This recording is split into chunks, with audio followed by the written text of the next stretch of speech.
মহালয়া আগামীকাল বুধবার 2রা অক্টোবর, বাংলার 15ই আশ্বিন। এই সঙ্গে আবার মহাসংযোগ, বলয় গ্রাস, সূর্যগ্রহণ।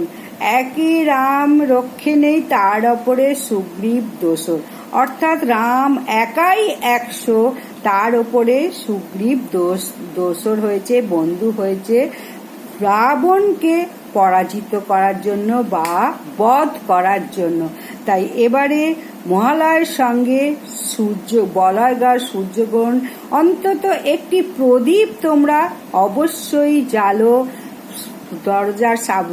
সদর দরজার সামনে, ঠিক পূর্ব দিকে সন্ধেবেলা। অমাবস্যাও থাকবে এবং মহাসংযোগ, বলয়গ্রাস, সূর্যগ্রহণও সেই সময় থাকবে। ধনবানও হয়ে যেতে পারো।